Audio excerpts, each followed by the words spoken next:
I think that is the biggest opportunity on the table right now. And has been for as long as you've been alive. Yeah.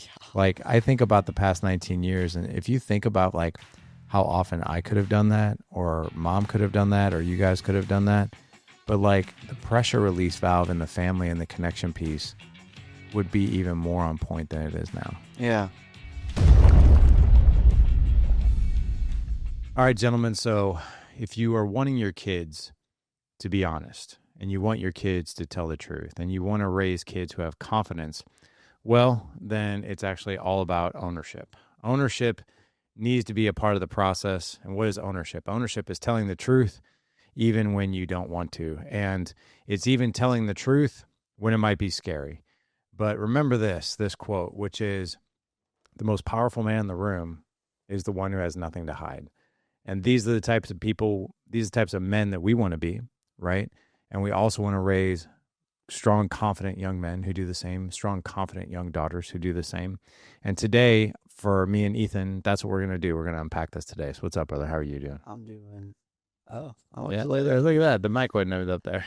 I forgot I moved it. I'm doing pretty good. It's my day off today from work. Yeah. So happy. Sunday fun day. Sunday fun day. Yeah. So we're going to be talking about ownership and honesty and all those good things. We covered this when you and I were kind of first getting our hands dirty with this podcast back in June. But today we're going to do a deeper dive on it because we're doing this entire series for the month of August, which is becoming a man, what nobody teaches you. That's our theme. So last week we talked about the shift from boy to man and why guys stay stuck.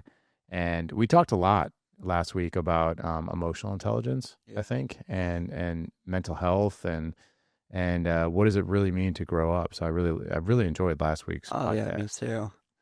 I think did we do this ownership? Did we do the ownership one last time outside? We did. Yeah, we talked, it was a variety of things that we talked about in that podcast, but ownership was a part of it. Yeah. But yeah, it was when we were fireside. That's right. I remember that. Yeah, the Ducks liked it. That was my favorite. And the Fast and Furious. The Fast and the Furious, the weed whippers that were going by. Bam, bam, bam, bam, bam, bam. We actually had, kind of funny, we haven't recorded outside since, but we had some really technical difficulties. I think it was about a month ago. Like it was like our last few minutes got completely cut off because the mics went out. So... But that's okay. No, I thought one of them stopped recording or something. It did, but the one that really, like, I don't know if you know this, but it was about a month ago. Like, we lost like 3 or 4 minutes of the show. Oh, that's right. Yeah, I remember that now. Yeah, that's okay though.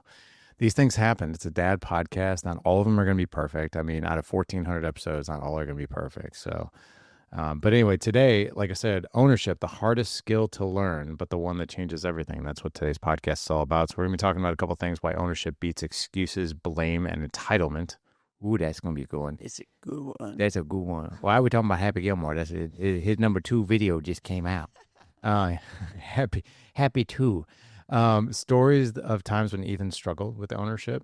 What I wish I would have learned sooner about taking ownership as a man, husband, and dad. So we're going to talk about that. And the power, here's the cool thing we're going to talk about today, the power of owning your words, your actions, and your energy, and what this does for our confidence as men. So I told Ethan, I was like, the man who has nothing to hide is the most powerful man in the room. And you just like really perked up when you heard that. Whenever you told me, I was like, wow. Yeah.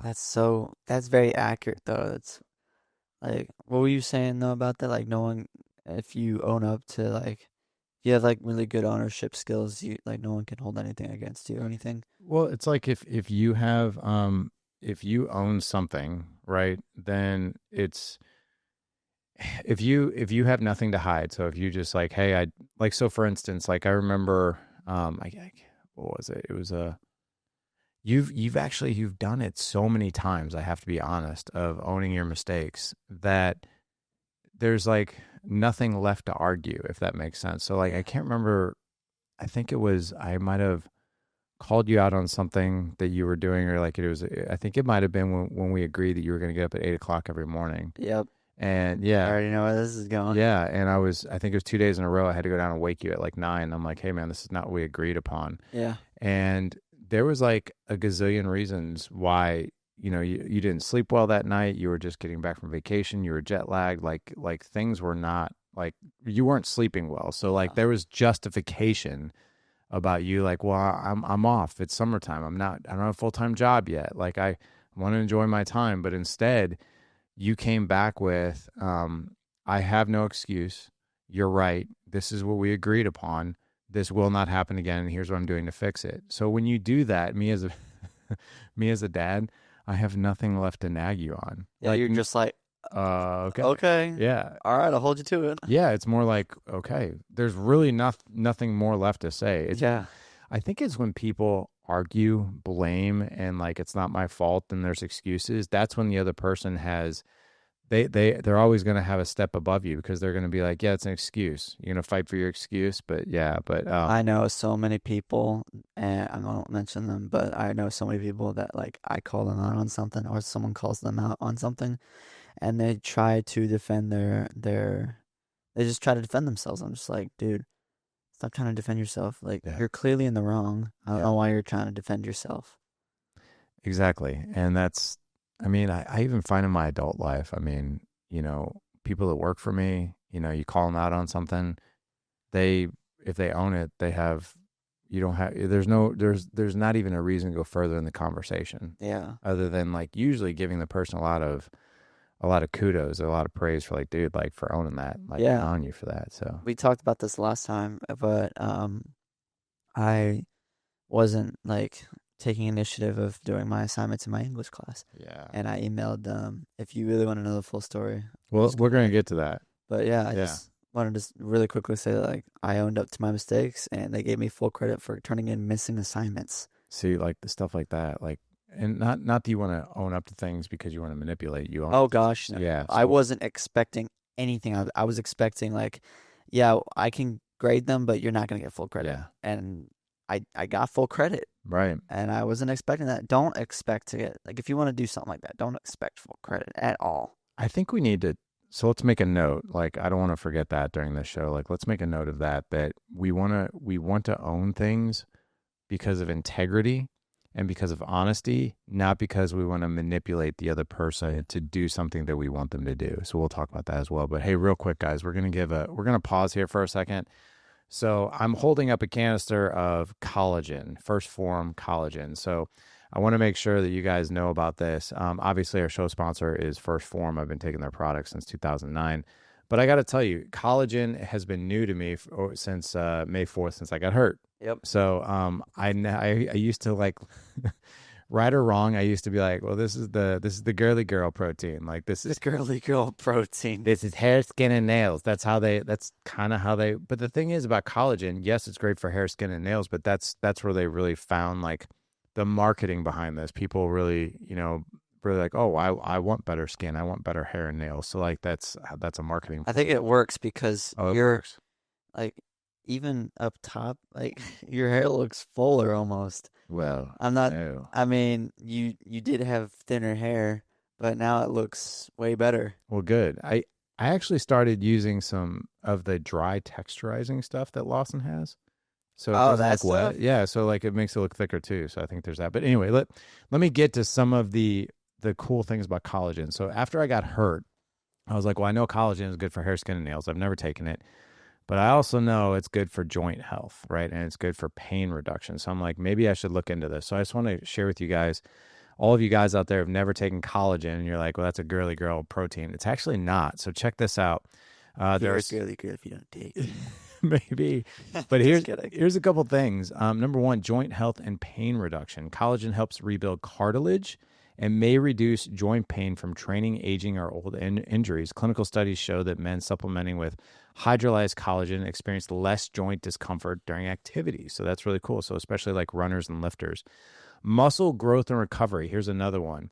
Collagen contains glycine and arginine. Crap, I can't say that. I know it's an amino acid. So sorry guys, but anyway, it's good for creatine production and muscle protein synthesis. And by the way, the older you get, the more important muscle protein synthesis is. I'm not going to get into that right now, but it's really, really important.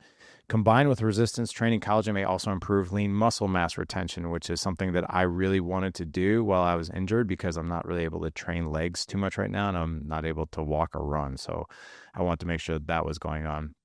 Improved gut health. I did not know this, but Collagen supports intestinal lining, which may reduce gut inflammation and improve digestion, which is awesome. So, for all you guys who are suffering from bloating, IBS, or maybe poor nutrient absorption, maybe try collagen.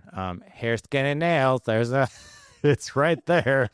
Collagen boosts skin elasticity and hydration. It also stronger hair follicles and nail growth, especially during times of high stress. So there's that. Bone density and structural integrity. Men start losing their bone density after 30 years. 30. Yeah, 30 years old. So, What? yeah, collagen is one of the main proteins in bones, and supplementing it can support bone matrix strength, especially paired with vitamin D and calcium. So, don't forget that. Also, That. like I just turned 50, collagen provides structure to arteries and blood vessels. So, without enough collagen, vessels may become more fragile and actually increasing the risk of cardiovascular events. Maybe if Hulk Hogan would have taken some of this, like he might have been a Hulkamaniac a little bit longer because he died of cardiac arrest. Hulk Hogan. God bless, man. He was like an icon when I was younger. One And of my coworkers went, "No, Dad, right? we're gonna miss you, Dad." Oh my gosh, right? So, last one is better sleep and recovery. So, collagen is rich in glycine, which has been shown to improve sleep quality, cognitive function, and nighttime recovery. So, when should you take it? Best time is uh, put it in your morning coffee if you want to. Post workout with a protein shake is good. Or, pro tip, pair it with vitamin C to boost collagen synthesis and creatine for max performance. So, I'll share with you guys, I do take some right before bed. I put a scoop of this in. This is French vanilla. I put it in with, I've been taking this Moon Brew, which is not a first form supplement. I love that stuff. I'm not affiliated with it in any means, but I do take it, and they sell it on Amazon and a bunch of other places. But it's got like literally it's packed with micronutrients to help you get a good restful night's sleep. But then I put a scoop of the French vanilla collagen in because it's like this hot cocoa with French vanilla. And then Oh, the other thing I do too is I make a smoothie bowl with it every day. So I usually take the chocolate collagen and I mix it with Greek yogurt, and then I put like either dark sweet cherries in it or blueberries. And I'll tell you, it's one of the most delicious things that I have every day. So make sure you guys go check them out. I'll have links for the collagen in the show notes. If you guys go to thedadedge.com/1352 for this show, again, thedadedge.com/1352, make sure you grab the link that I put in the show because First Form will give you all kinds of goodies for being a part of our audience. So they'll give you free shipping over $75. They'll throw in a free t-shirt, free a free package of energy drinks depending on how much you spend. You have to spend over like $150 for one of those, and then I think it's over $250 to get all three. But they take good care of our people, so make sure you guys do that. Again, go to thedadedge.com/1352 for this show. All right, now that we're done with collagen and now that we're done with First Form, let's talk. Let's actually open it up with. Let's actually, instead of going right to the story of you and your grades in this English class, right? yeah. So let's talk about first. What do you think the type of environment dads need to set in order for kids to feel safe enough to really share some bad news? Because I'll be honest with you, like there are times, and I've talked about it on the podcast, and I don't talk about what you tell me. But there are some times that you'll be sitting next to me and you'll drop something on me that you have done or you whatever is going on in your life. And I'll just like, I don't know if I've made it obvious, but sometimes I look over and I'm like, I can't believe you're telling me this stuff, because I would have never have shared so openly with a parent when I was younger. Like, So you're saying like how to like make like some like your kid feel more comfortable whenever they need to yes, open up about something. that's exactly what I'm talking about, because most kids, and I'm sure you've gone through this with me. I'm not saying it's been such like you're just like, oh my God, I cannot, there's no way I can tell my dad this, versus like, I'm okay to tell my dad this.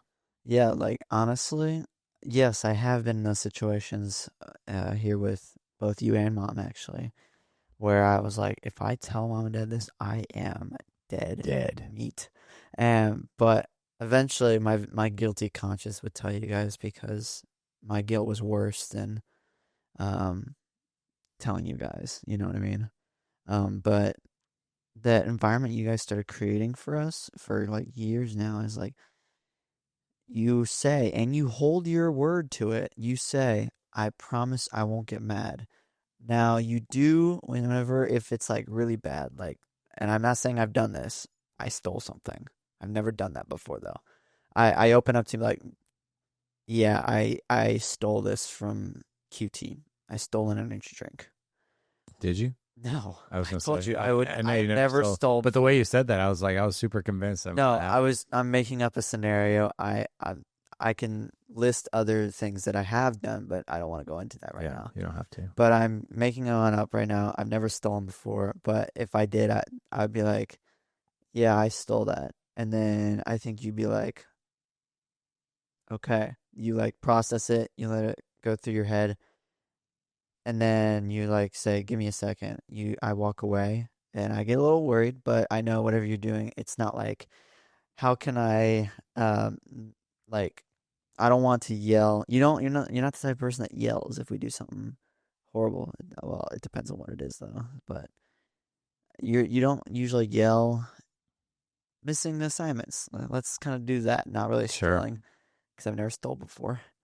Um, This one I haven't been great at. Like I have yelled at this one, and there's reason. I'm gonna share those reasons, right or wrong. But yeah, we can talk through that too. yeah, like I remember, like if you guys would be like, did you get all your missing assignments done? Sometimes I'd be like, I'm gonna be completely honest, no, I didn't. And then you'd be like, okay, well, how Do I can we fix that? do I take a deep breath like that? Yes, yes, Yeah, you do. yeah. Like There's a it's reason. very, Yeah, I know you're trying not to get mad. You're trying to retain that patience and that like, I don't want him to feel like he can't tell me things, you yeah, know? yeah. Like creating that safe environment has really let me open up like, yeah, I did that and I'm sorry and I'm gonna go fix it right now. So, and I'll tell you, man. It's that's hard not to get like pissed off, because there's a couple things going on for us dads that when we get brought into the know of something that we didn't know.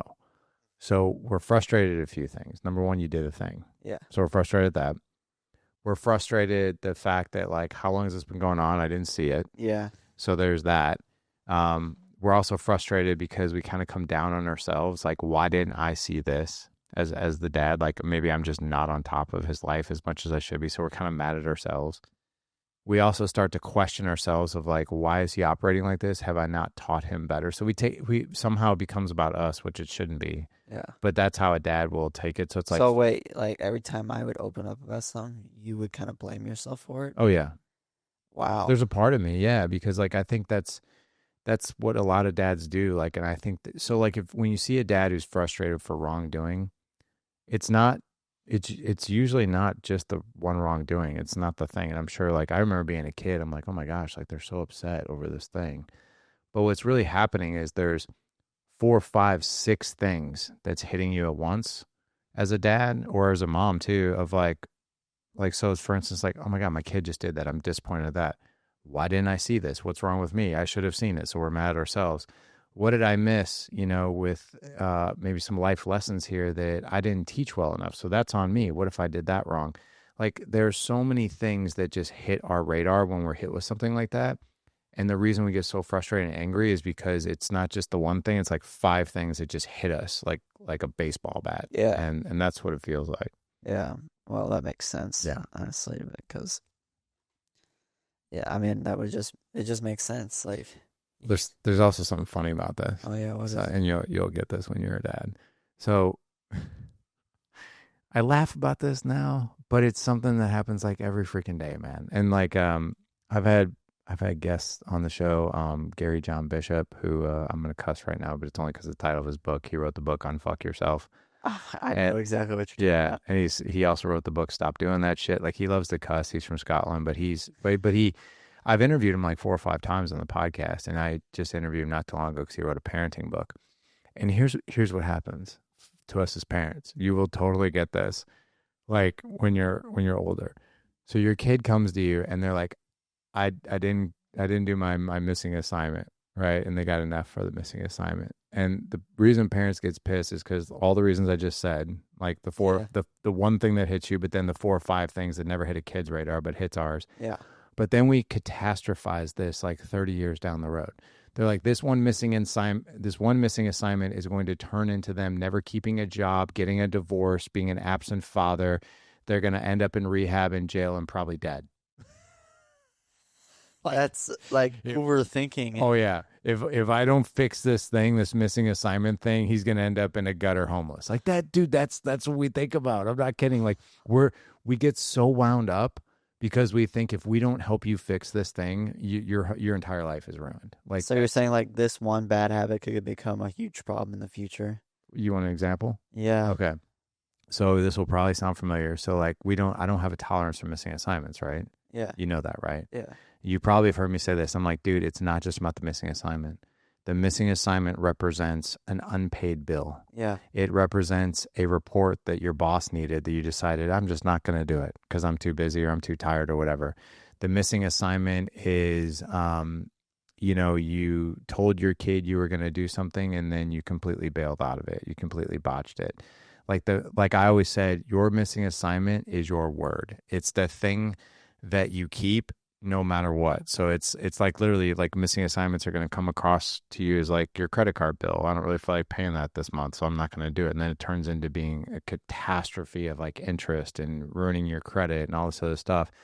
So like for me, it always went much bigger than just, oh, you missed an assignment in English. Like yeah, this is a serious thing once you get older because like I told you, I was like, if you miss like so many deadlines with your boss, if you have a job, well, you're going to get fired. yeah, And but if you own your own business, if you don't come through for your customers are going to fire you. yeah, So it's like it's a much bigger thing than I think but that's also being a parent that catastrophizes, but it's also a parent that's like, we also need to teach this is much more than your missing assignment, if that makes sense. yeah. I remember like, cause obviously me and even Mason, I'm totally calling him out, but He's not even here to defend himself. no, but I mean it's true. I'm pretty sure every kid would probably do it eventually.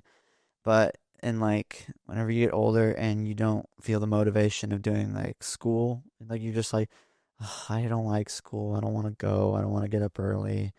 Those kinds of things." And then like they get all these assignments from all these classes, and they're just like, "Oh, I'm not gonna do it." And then I remember like being very rebellious to you guys. You'd be like, I don't feel like doing it. It's not gonna benefit my Yeah. life. It's not gonna teach me anything in the future. And you're just like, you know what it really teaches you is responsibility and ownership because you need to represent this stuff as like bills, things that your boss may need. And if you can't even do school, how are you gonna do real life?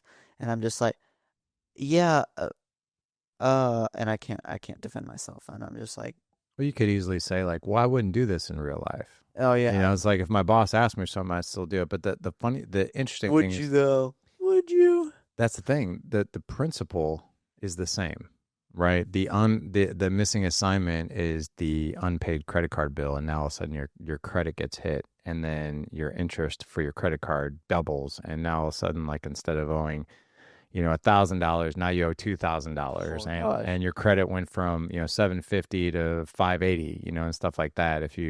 I'm not saying it happens once, but like if you get in the habit, this is where I really actually blame your school though too. Like because like I think the school that you go to, and I don't know about the rest of you guys who send your kids to school, but like the public high school that you go to like allows some leniency like with that. And I'm Yeah. like, life is not going to allow you leniency. Like your boss will give you so many tries, and before you're just like, dude, you're fired. Yeah. Like, or a customer. A lot of times, all you have to do is miss one thing with a customer, and your customer will fire you. Yeah. You know. But I think, where was I really going with that? The fact that your assignment is your word, and I thought it was really fascinating and odd that your high school was like, yeah, you can turn it in when you're ready. You can turn it in when you feel Well, like it. it kind of is like that. Like our school, like What the heck? Should obviously, not be like, hold on, let me say this, and I'll let you say what you need to say. But our school is like, if you if you get an assignment and you don't turn on the deadline, you get points taken off, obviously. yeah. And then if you still turn it in, you get a little bit of credit, but not a lot. But Excuse me. if like what I did, like I asked, like I was like, listen, I'm gonna turn this in, even though I don't deserve any credit. That's how you did it, right? Yeah, Yeah. and I was like, and they're like, well, it's okay. I understand whatever you're going through is it can be stressful and life is hard. I'll go ahead and give you full credit. And I was like, whoa, I wasn't expecting that. And so let's talk about that. let's talk about because I think that there is a way that you can display ownership, and I want to talk about the way you did it, but you also did it like we were talking about earlier without the expectation or the agenda that I am doing this to manipulate. I'm doing this because I want this person to like me and give me a full credit, and that's what I'm really asking for here. I'm not, but you didn't do that. In fact, you were really pleasantly surprised. But talk to me about how you own that thing with your teacher. Like what words did you use? So, um, so obviously, like what we were saying, like I just need. Well, I'm gonna say this real quick about like manipulation and stuff. When you're doing this, you need to like also still work hard because my teacher notices how hard we are working, and that's why she mostly gave me the full credit. Like she didn't give it to me because like I wasn't working hard enough. She gave it to me because I was working hard enough, and I told her what happened, and she was like, "You know what? Yeah, I'll give you some leeway here, but don't." And obviously, I didn't expect that for the rest of the school year. I was still like, I think, yeah, I only did that once with her only.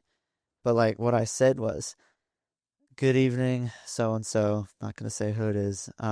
You actually used the words "good evening." Good evening. Yeah, I did actually. Actually, my senior year of high school, I started starting my emails with good morning, good evening, good afternoon, I was and gonna then their say name. that's very Count Dracula of you. Good evening. Good evening. You will give me full credit. Wow. Or I will suck your blood. That would be an email to be reported, Yeah. especially from student to teacher. Oh yeah, that's weird. Anyways, what I was like, good evening, teacher, Mrs. Teacher Lady. This email is starting off really great. Let me, Good evening, teacher lady. yes, I know it's kind of goofy right now, but anyways, in all seriousness, I was like, hey, I just wanted to say, um, I've noticed I'm missing four of these assignments, and I just wanted to put that to your attention. I know that it's a Friday night and you're done for the weekend, but I just want to let you know I am going to get these missing assignments in, and I will let you take care of the missing assignments whenever you like, or you don't even have to. I just want to say I'm going to get them in, and I'll let you take care of whatever you want to take care of. It's all up to you, but I just want to tell you I'm really sorry. I have no excuse. Life's been crazy, but even that is still no excuse. I should be taking initiative of putting in the time and effort to even just turn in my assignments. And I'm really sorry for not putting in any time and effort. And yeah, so I sent the email. And then, like, an hour later, she sent me one back. I was like, oh my gosh, she responded. I didn't think she would. And she was like, hey, Ethan, thank you so much for your kind email. Look, I totally get it. Life can be crazy, and they'll throw like insane curveballs at you, and you won't even expect it. Um, I understand that you are missing these assignments, and I will, as soon as you get them in, I will look at them and give you full credit. And I was like, what? Dude, that's amazing. I mean, but I think that goes to show that you're like that particular teacher, right? Yeah, Yes, an assignment's an assignment, but what's the actual lesson that you learned, right? Under it's you learned a much greater lesson than whatever. Like you probably don't even remember what those assignments were, right? I think I have an idea of what the unit was, but not exactly what the assignments were. But you remember the life lesson there, right? Yeah. Which is what? What did you learn? Well, I mean, it was just the responsibility of literally just being like, this is my fault. I have, What? Yeah, keep going. I was just to say, like, this is my fault. I don't deserve it. It's just taking that, like, just the ownership of, like, and, but here's the thing. I also learned this is not going to fly with other teachers, and it's not going to fly even after with this teacher. So I'm just like, okay, this is like one strike. I shouldn't keep doing this because they will notice. They will notice. So if anyone's listening and they think they can get away with that just by doing that, no. Eventually they will notice. Um, but that's kind of what I took out of that. Does that make sense? That makes total sense. Makes total sense. But what was it? Let's back up for a minute. Okay. You could have easily have said, "Well, it's not even worth it. Yeah. Like, I'm already missing it by this much. There's four of them. Like, I've got other assignments I I think need I to was do." missing it by like a week Yeah, or so. but you could have been like, "Well, lost cause. Yeah. Like, forget it." Well, I have done that before. Didn't serve me very well. Okay. So, what was it about this particular situation where you're like, I'm still gonna, even if I get zeros, I'm still gonna do it." Well, the reason why I mostly did that is mostly because I wanted to be able to get a good grade before the semester ended. But also I wanted to create like not necessarily a relationship, but I want her to know that I care. Yeah. I've actually said that in a few other emails with other teachers. I was like, I want you to know I care very deeply of my grade, and I will do anything that I can to get these assignments in. But life can be tough, but still, that's no excuse. Just know that I care, and I'll get this done. I See, said that. I think even knowing like that people care about it, right? Like even in like, like in my work, like if I have my assistant Jamie, like if she misses something, like there are times where like she's told me like, and I would have never have known.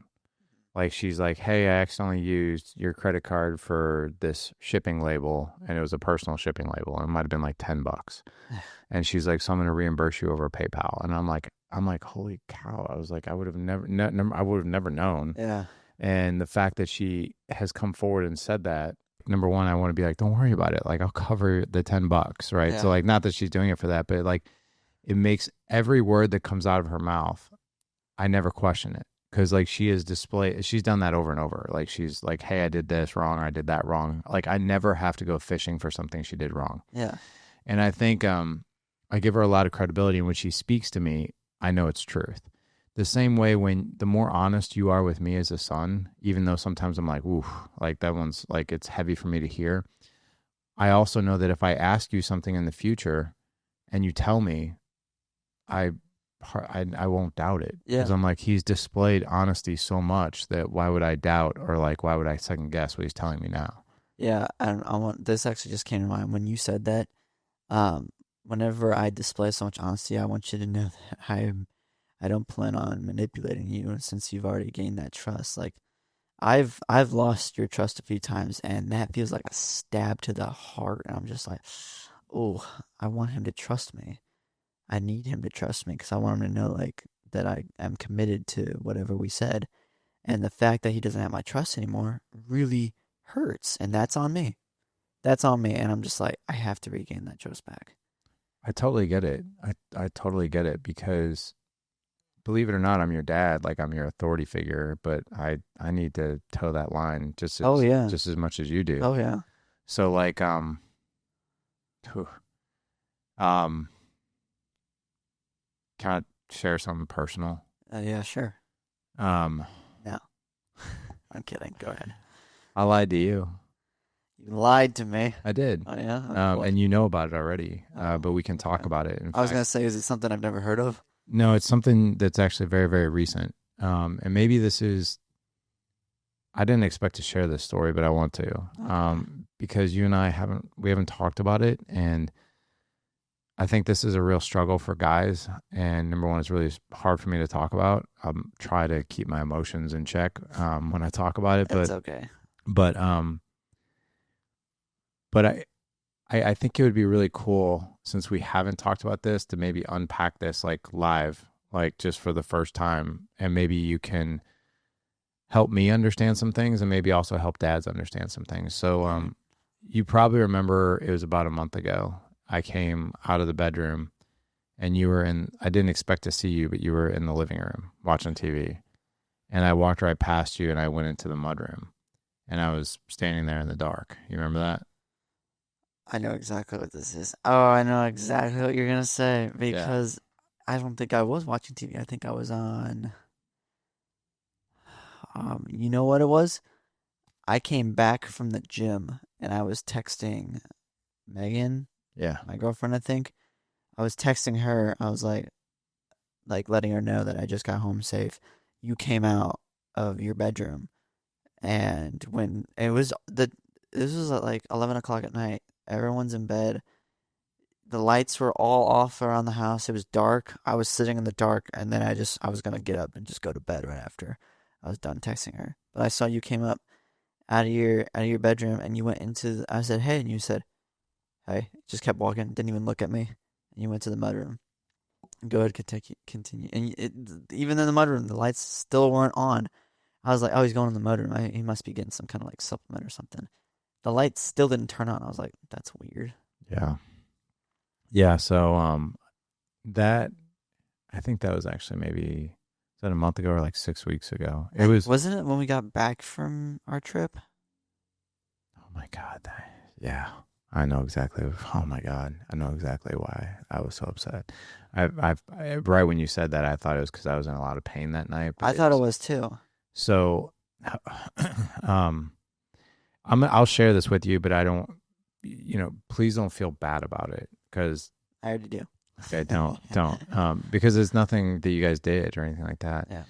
But, so I was in a lot of pain that night. I think I was only maybe 5 weeks, 4 weeks post surgery, like, and I was still in tremendous amount of pain. Oh yeah. Like, Yeah, I think you were still wearing your brace at the I time. was definitely still wearing my brace. I think I was even still wearing my bandage Oh, at the that's time. right. Yeah. Like it was like still, I'm like gimping around.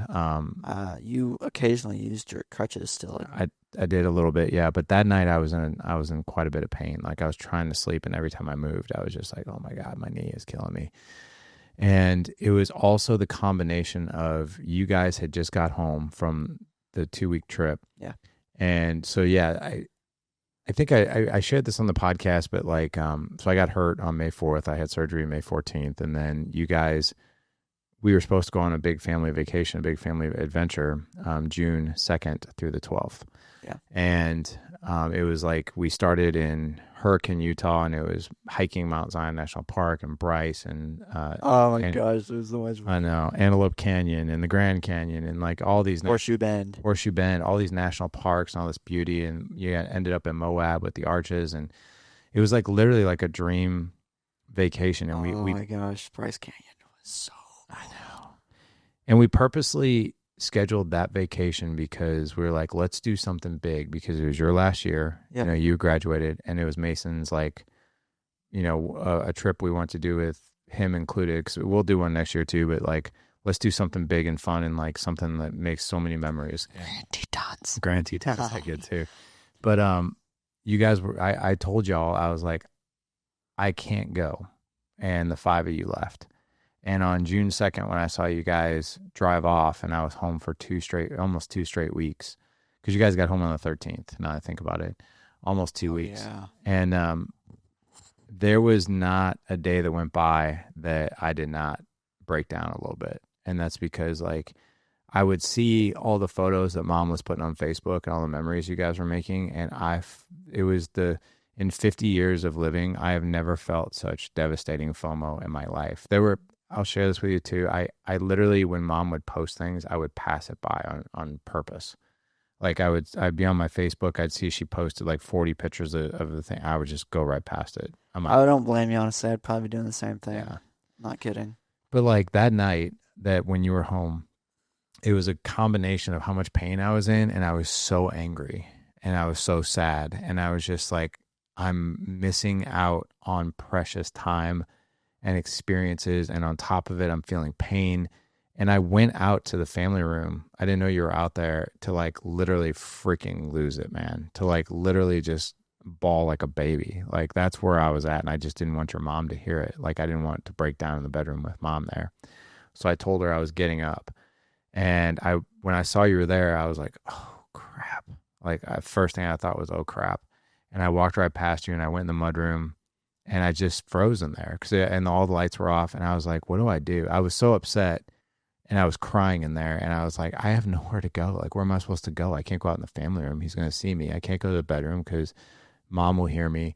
Like, I literally have nowhere to go. And I didn't want to go back out in the family room and walk past you, and you see me upset and then have to explain it. So you came into the mudroom, and I remember it was dark, and I was like, thank God it's dark because he can't see. Like, I was just really crying hard, man.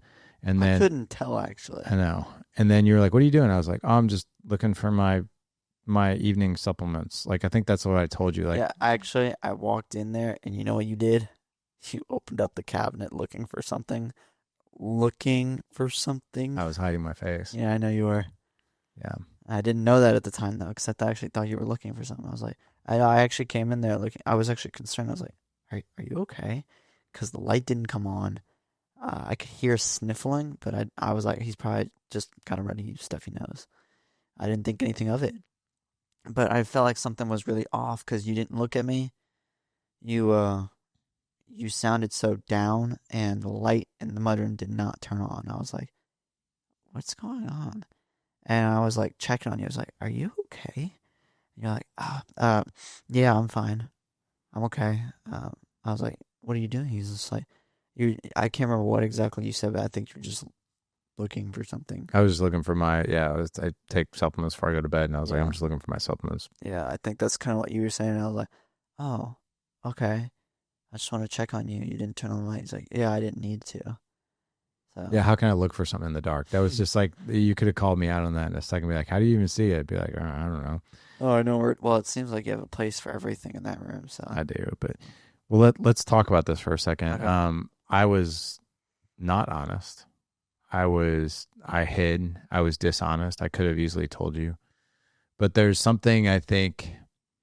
Here's what was going through in my mind. I didn't want to burden you. I didn't want to. Um, I didn't. Such a ego thing. It's such a pride thing. I didn't want you to see me have what I perceive to be a weak moment as a man. Like to see your dad like sob and break down and all because like you went on the vacation that we planned. I mean, like I didn't want you to feel bad about that. And I still to this I'm like I would have actually have felt 10 times worse if you guys wouldn't have gone. Like that would have really been horrible. Like I wanted you guys to like I'm happy you guys went. But it was also hard to not go and it brought some serious like sadness and but I didn't want you to have to worry about that or carry that or like, I already did. Even before we even went on there, I was like, Dad's not going. I was already like, oh my gosh, that sucks. Like, you really wanted to do that, and now you couldn't. I was upset for you. yeah, I mean, it is what it is. It was meant to be, but like, I didn't want to have to do that to you. And I think I told you finally that how I was having a bad moment, but I didn't describe like how bad it was. And you were like, I think your first response was and this was all over text. You were like, well, why didn't you just tell me? I don't remember even what I answered, but it was probably somewhere along the lines of like, I was good or you didn't really have to know, or I don't even know what I said. In this conversation, you just mentioned, What? I didn't want to burden you. I know. Do you remember us talking about this last time you I said do. that? Yeah. Can you, like, even now, like, I remember, like, recently, you just seem very off lately, mostly because I feel like it's a lack of sleep. But please talk to me. I don't care if I even texted you this because you texted me like, "Hey, I'm sorry, I've been very distant lately. I didn't want to burden you about my lack of sleep and just some stuff at work that kind of bothered me." I was like, "Dad, you don't. It's not gonna bother me. Please tell me. Please tell me." Yeah. I just, I guess in my mind, I'm like, you know, like, so I'll say this for what it is. I got a knife in the back with someone who works with me at Dad Edge, like recently, actually twice recently. Twice. Yeah, it's happened in the past like 2 months. I've had two people that work for me really shove a knife in my back. Didn't see it coming, and I was like, wow, like it just really threw me off, and kind of killed me to be honest. It's one of those things where you have coaches that see what you do and then they want a piece of it and then they leave and they go start their own thing, which I think to some degree they should, but sometimes the way that's done is really shitty to be honest, and it just you feel like you just feel like you've been used Yeah. and you feel like you're screwed over, and it's a really hard feeling to carry. But like when I'm dealing with like you as my son, it's like that's something that's completely and totally unrelated to our relationship. So it's like in my mind, I'm like, why would I even bring something that foreign to his attention that I'm dealing with that has nothing to do with me or him? And I don't know what the answer, like from your perspective. That's the probably the dumb story I'm telling myself. And maybe in your world, you're like, dude, you really should. Because if you don't, like, maybe I think it's me. Or maybe I don't know what's happening and I'm scratching my head, like, wondering what it is. And the curiosity is killing me. But I don't know what it is for you. But, like, should I be telling you that stuff? Well, I just feel like maybe I can't help you, but you know what probably does help if you just talk about it. I can listen. I'll listen all I want. I won't give you advice. I'm not the type of guy that would probably give you advice if someone used you at work, but I feel like it would help at least. I mean, you can say I'm wrong. Maybe if I just listen, maybe it'll make you feel a little better. Because I feel like if you just tell me, it'll get that weight off your chest just a little bit, just to feel a little bit better. Because I know like even whenever I talk to my girlfriend, I'm just like, can I just rant for like a second, just kind of pour out and Yeah. just let go of that weight. She's like, yeah, go ahead. I'm listening. Go. And I start letting go and I'm just like, feel so much better. I feel like I really needed to say that. And she was like, yeah, it is. It feels great. And it feels great when you do that for me too. Like, I'm not, I mean, I'm kind of speaking for Megan, but she can confirm that because like she really needs me to listen most of the time. Never really advice. I've made that mistake before. Do you know what me and mom call that? Which I think this might be good for you and your relationship, What's but that? maybe it would be good for me and you's relationship too. What's that? Shitty first draft emotions. What? Yeah, I haven't said that term to our family, but it came from a podcast guest, from a guy named oh my gosh, I can't remember his. Oh, Mark Azulay was his name. His last name is Azulay, like as you As lay you down, lay. as you lay down, right? But Mark Azulay talked about this. He's a licensed family therapist, and he's really really good at human connection, conversation, and all that. He calls that when you're just like fiercely like just sort of venting about whatever's going on to somebody else, and like it almost makes no sense. You're just like saying like whatever's on your mind and heart, and you're getting it out, you're getting clarity, and you're getting that venting out. He calls it shitty first draft emotions. So like it's funny, man, when me and mom sit down, like there have been several times since I interviewed him over the past probably 6 months, I've sat down with mom and I'm like, hey, can I give you my shitty first draft emotions on something? And it's funny, she just like smiles and she's like, and it's great because it prepares her, because she knows like whatever he's going to tell me, it's probably not going to make a whole lot of sense when he starts talking about it. It'll probably make more sense as he goes on, but he's also just unpacking it and getting out the energy and getting out the anger or the Yeah. sadness or the emotions with it.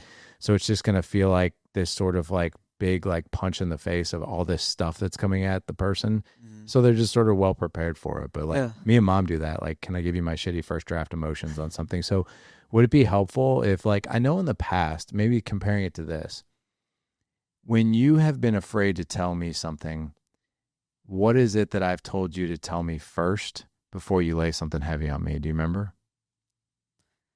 Like just with like something you probably don't want to hear or something. Something I don't want to hear, or like so you've done something wrong or Is dishonest. it like what I would say like you promise you won't get mad or something? That's it. Yeah. Yeah. It's like, hey, I need to tell you something. You can't get angry. Yeah. I used to tell you all the time, like, if you're going to lay something on me, like, be like, hey, I need to tell you something, and I need you to not be angry. Because what that does is when you see me go, when I breathe like that, that's me like, okay, I just took in something big. Let me process through this for a second. But it's like when you tell me I need to tell you something and I can't get angry, like that literally braces me for like, oh yeah, right. Okay, I have made this promise to him that he can tell me things. I have made this promise that I won't get angry. I really appreciate the heads up because it gets in front of like a potential reaction. Yeah. Like it helps me to be like, okay, I'm okay, I'm ready now, you know. But maybe if there's something going on, would it be better if maybe you say, hey, dad, like you can give me your shitty first draft emotions of something going on, or if I tell you like, hey, man, yeah, I can tell you it's my shitty first draft emotions. Would that be helpful? Yes. Okay. Like just please can you do that? Because I just feel like whenever you hold that in, it makes it worse. But you know, it also affects everyone around you. Thank you for that reminder. Sorry. No, you're right. No, you're right. So let's dig into that. So this is good because without ownership and without communication, it makes everybody worse around you. Yeah. What does it do to everybody here? So like let's kick this back to me and like, I'm holding things in. I'm not taking ownership of what's going on in my life. I'm not communicating it. Um, what is what does that do for you guys here? Like how does it interfere with things? It just gives us all like a very off feeling, almost like the day feels off already. Like you're walking on broken glass? Yeah, it's not necessarily just you though, it's everyone. Like it could be me, it could be mom, it could be Mason, it could be Lawson or Colton. It could be Yeah. any of us. It's true. If someone in this family is having a rough moment or a rough day and we kind of give that energy off around the house and around everyone, we're gonna feel it and then something just starts to go south. So true. And I've done it too. Like if I lost in a wrestling match and I was very upset about it, which I have. I came home one time from a duel from this other team and I was winning by like 10 points. I'm not going to say the school. I totally remember it. It's I where you was pinned yourself. livid. I pinned myself by accident. I was winning. It was the last period and I came home shaking with anger. I remember that. And I was so mad.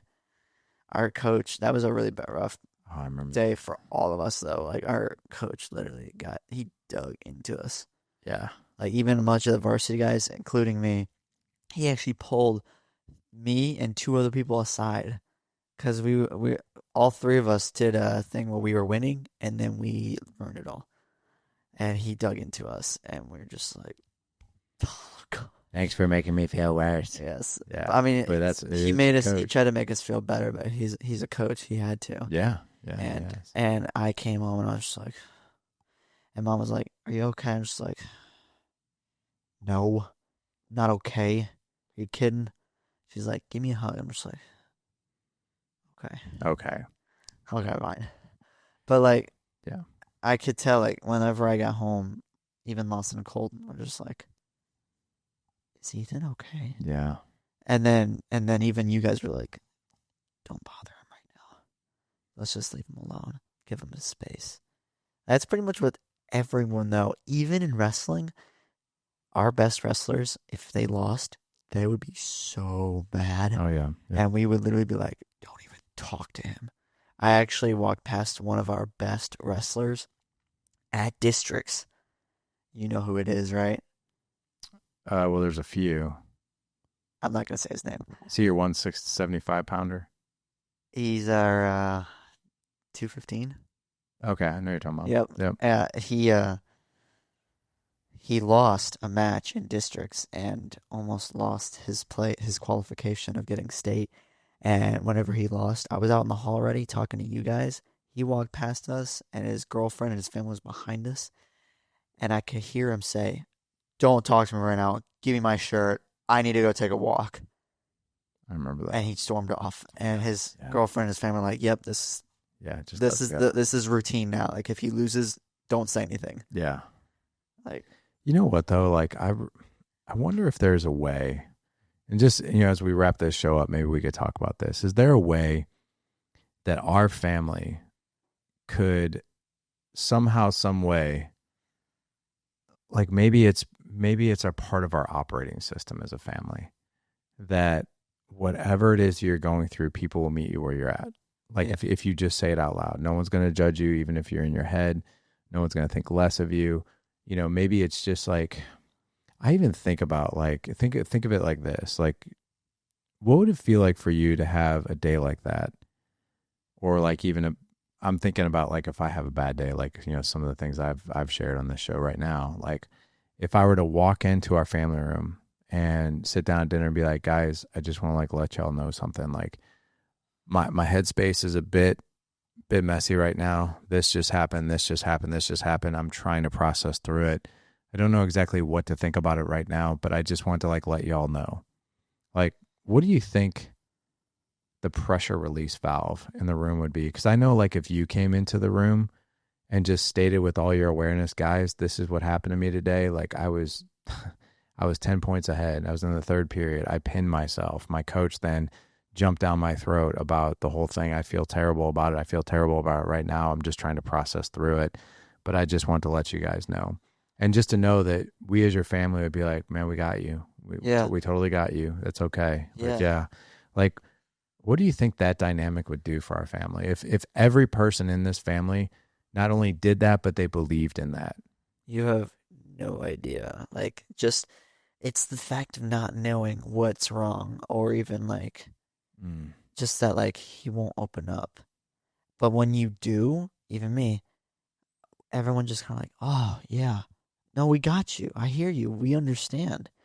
And we've kind of just like it starts to flip a switch with the it whole does. environment. It It's does. when you say something, it almost feels like you just feel better. You feel better, and everyone else starts to feel better. Like they start to understand, like, okay, that makes sense.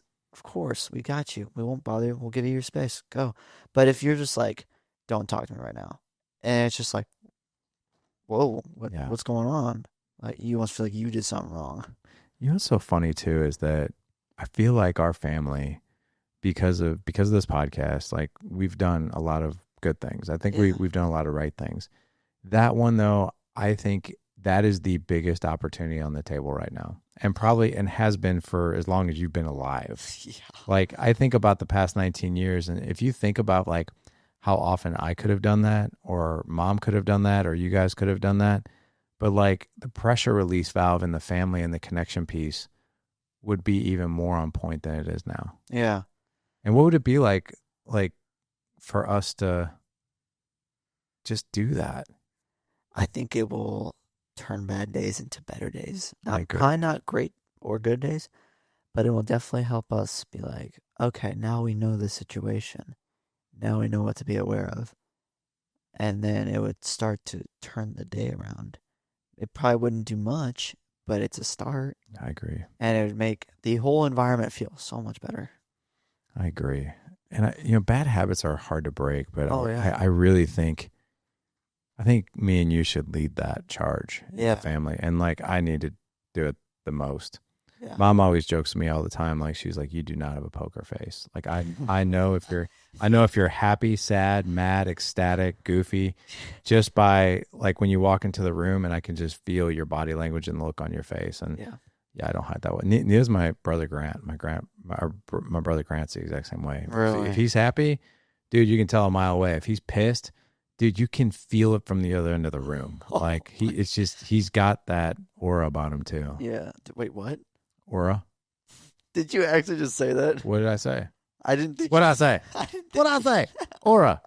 I didn't think you were gonna say that. What's aura? Well, people always use that word as like, oh my gosh, like credibility for themselves. Oh, aura is like the energy. I always view it as like it's Yeah. like your body language. It's like Well, people always use it as like a slang now, like as a trendy slang, like, oh, he just lost, he's got negative 2,000 aura, and we're just like, I had no idea. yeah, Really? it's like those main character type things. It's really weird. I had no idea. But But then that it's funny. I'm not really hip to the slang very no, much neither either. am I. It's that even confused me when you said that. I was like, what? It's like the word bet. It was around for a Yeah. minute, and now it's not like, yeah, bet. And I'm like, bet what? And they're like, just bet. And I'm like, bet what? What are we Yeah. betting? And Like, some of my friends are like, you want to go to the gym? I'm like, yeah, I'll meet you here. And they're like, bet. Bet. And just like, what are we betting for? yeah, no, bet what? Bet, okay, $20 right now. Or like the thing too, like with your brothers, like your younger brothers. Yeah. Oh like my gosh. there's so much bro. Like I have Bro. bro, everything is bro. Like I have my bro quota like actually hit by about 2 p.m. every day during the summer when your little brothers Bro, have their friends around. Bro. It's like I hear the bros so much. Like one of Lawson's friends' dads, like we actually every time we text now, like we'll put a different variation on bro. Like Arnold Brosenegger or Whoa. like Theodore Roosevelt. Like we put in like Oh my gosh. so many, like, dude, I've gotten to the point where I feel I've used Chat GPT. I'm like, give me a funny term for bro. And like, it's like, like Alexander Graham Brosa or like Whoa. Graham Brobell or like something like that. It's like, I mean, like just throwing in bro as much as possible. Cause like the little ones are just always, everything is bro. Yes.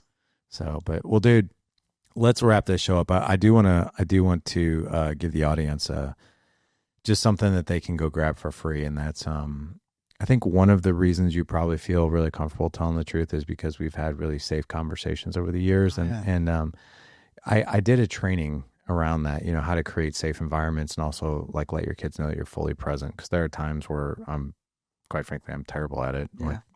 But there are times where I'm really good at it. So I actually created a training. It's totally free, guys. If you guys go to this show, thedadedge.com/1352, I'll have a link in there for you. It's called Full Presence Training. You can also go to thedadedge.com/presence, but it's totally free. I did this a while ago, but it's a way to get fully entrenched in the conversation, the connection with your kids. And it might be, it's something as simple as using your senses as a human being. I know it's crazy, but like if you do it, you just get really, really grounded in the conversation. You get really grounded in the moment. Your kids really feel that you're there. So make sure you guys do that. I'll have all the links in the show notes for you, as well as a link for the collagen and for our friends over at First Form. Like I said, go to thedadedge.com/1352 for this show. Ethan, can you believe another hour has flown by? An hour. It's been my gosh. Isn't that crazy? An hour. That's crazy. I know these shows fly faster than any. Yeah, shows they do. It feels like 30 minutes has gone by. I know, it's crazy, but thank you so much for joining me.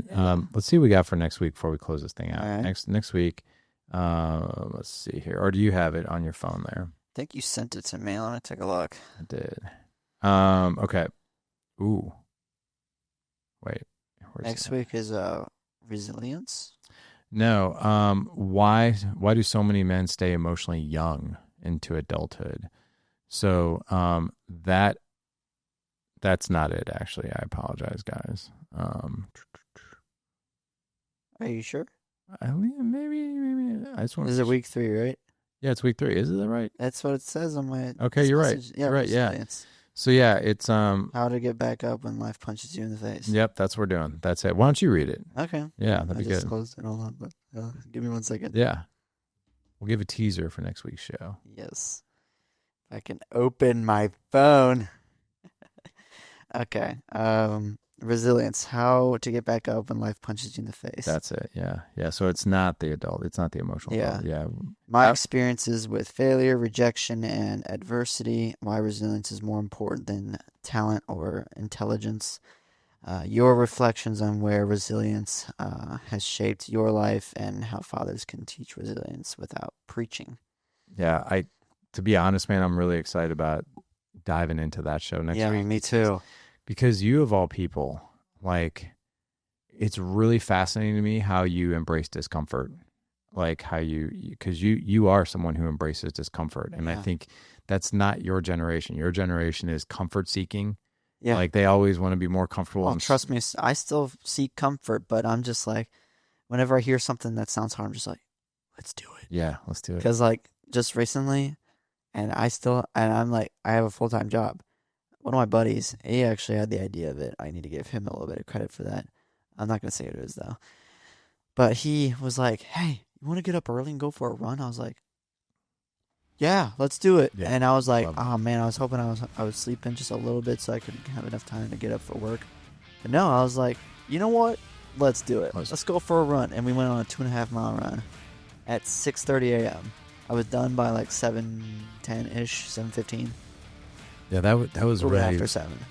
I had no idea what was going on when you came in. I was like, "Where did you go?" Like I thought you were coming out to that. You didn't. You just went. Yeah, I didn't tell you guys anything. Which I think is great. But yeah, we're gonna have a lot of good stories around that. So I can't wait for that. That was just one little story, though. Yeah. So there's a teaser for you. So guys, like I said, head on over to the Dad for this show for all the links we mentioned. Go to thedadedge.com/1352 for this show. Ethan, love you, brother. Thank you so much. All right, gentlemen, go out, live legendary. Take care.